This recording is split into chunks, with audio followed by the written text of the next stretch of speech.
Hi kids, I keep always wanting to say it's good to see you because that's what happens when we're in our room, and we're not even in our room because they're working on it and building and things in there. But anyway, it's good to spend time with you, and again, I hope to get some communication going with you through letters or texts or emails or something like that, and maybe see you some Sundays when we're outside or inside even, but I hope to hear how you're doing. I do miss you, and I hope things are going well for you. Okay, oops, I forgot. I'm gonna set my timer. It says 6 minutes, and so here we go. So last week what we found out was that the people insisted on having a king. They realized that they needed a good leader because maybe they remember back to when they had Joshua and Moses and Samuel and Gideon and all those good leaders in their life. So they thought, we need a king. That's our problem. All the people around us, the Philistines, the Amorites, and all the other people, Amalekites, all those people have kings. So we need a king.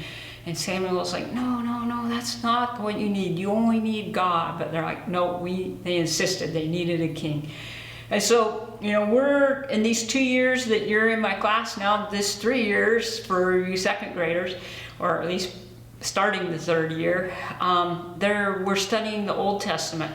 And there is so much in there, and we can't get it all. So between where we left off last week and where we start up today, there are many more stories in there. So obviously I can't give you all the information, but hopefully you can get some of that information with your mom and dad. So anyway, so the people said, give us a king, and so that's where we're at today. And so now it's time to watch the video, and then we'll stop, and or after the video we'll get back into it and talk about it a little bit more. Saul was king over Israel. He gathered an army and took some of the men into the hill country. The Philistines, enemies of Israel, were in the land. Saul's son Jonathan took some other men to destroy a Philistine army camp. The attack made the Philistines mad. The Philistines came out to fight the Israelites.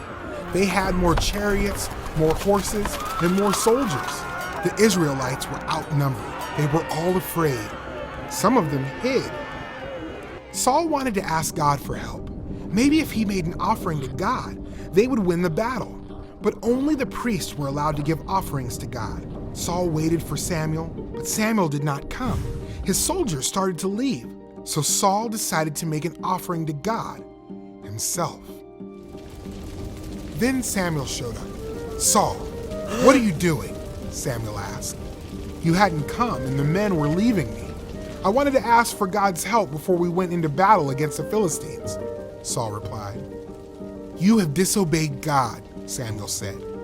Saul was king, not a priest. It was a sin for Saul to make the sacrifice. "You will not be king much longer. God is going to find someone obedient to be king." Sometime later, Samuel came to Saul with a message from God. God wanted Saul to attack the Amalekites. God said to kill all of the people and all of the animals. So Saul and his army fought the Amalekites. They won, but they did not destroy everything like God commanded. Saul only destroyed the worthless things and things he didn't want. God told Samuel, "I regret that I made Saul king because he does not obey me." Samuel confronted Saul and told him what God had said. "I did obey him," Saul argued. "I only saved the best animals to sacrifice to the Lord. Does God care more about obedience or sacrifices?" Samuel asked.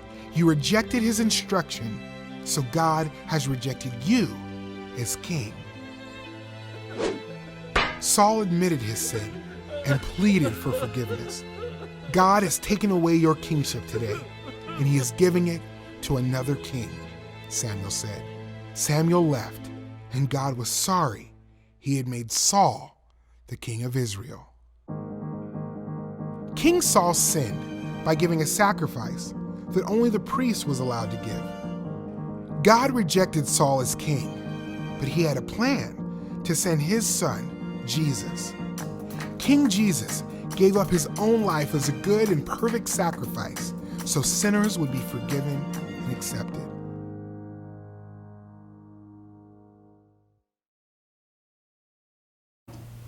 Okay, so there we saw the video of how I forgot to show you these last week, and these are, you'll get the little cards and then the papers. Maybe you already have those. I think you're getting them once a month. So anyway, so God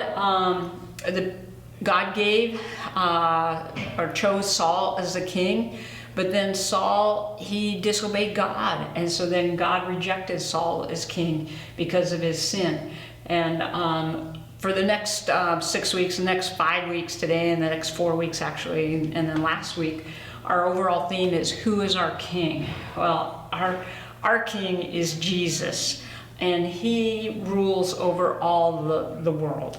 And but the Israelites, they wanted a physical king, and they got one, but he could not save them from their sins or help them, and so that was a problem. But in Jesus we have the perfect king.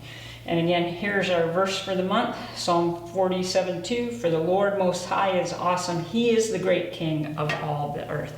Okay, so the Bible tells us that at first, when Saul was chosen to be the king, that he was filled with the Spirit, and he listened to God, and he listened to Samuel, and he was a good king at first. But then he got into a tight spot. I think it was, I want to say the Philistines were coming after him, and he was in literally a tight spot. It was not a good spot to be in for these attacking armies to come in after him. And some of his soldiers were worried, and they started leaving him and going home and saying, I'm out of here, this is too dangerous. And Saul was waiting for Samuel, because Samuel said, I'm going to meet you here. I will be there, and then I will give you, or find out from God if he's going to bless you, or if you need to walk away from this battle before it happens, type thing.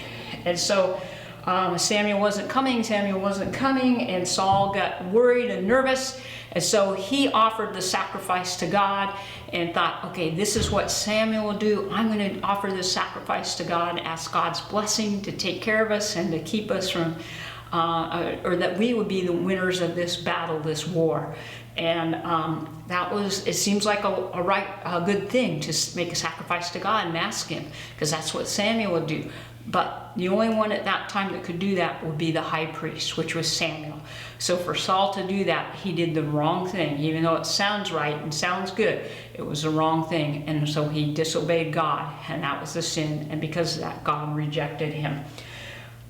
So that's a good example for us, that when times are tough, that we need to obey, that not just to do what we think is right, but we need to do the right thing, the right thing, not just what seems to be the right thing.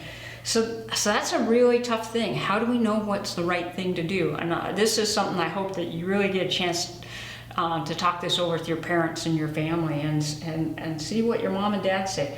But ways for us to know what the right thing to do is to read our Bible, and pray that God would show us to know what is right and what is wrong, and what is the right thing, not just what we think the right thing is.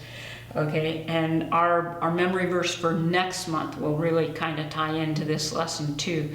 So, but we'll get there next month. So anyway, the really important takeaway for this lesson is, sometimes we think we're doing a good thing, but is it the right thing to do? Maybe it's a good thing, maybe it's not a bad thing, maybe it's a good thing, but it might not be the right thing. So that's the question. How do we know what's the right thing to do? And again, I hope you guys get a chance to talk that over with your parents. I wish I could talk it over with you in person. Okay, I got 15 seconds left. I'm going to stop the timer just so it doesn't beep while we're praying. I'm going to pray and then we're done. Dear Jesus, thank you that we can once again come and study your word together and study the Bible. And thank you for lessons like this, where we can really learn some things that'll help us both now and down the road for the rest of our lives. So Father, I just pray that when we're in a tough spot, that you would help us know what the right thing to do is, that we wouldn't just choose something that's good, but we would seek to follow your will for our lives and obey the Bible, what we know is in there, and that we would pray and ask you to give us the knowledge and wisdom on what's the right thing to do. We ask all these things in your son's name. Amen. Okay, guys, that's it for now. I'll see you next week.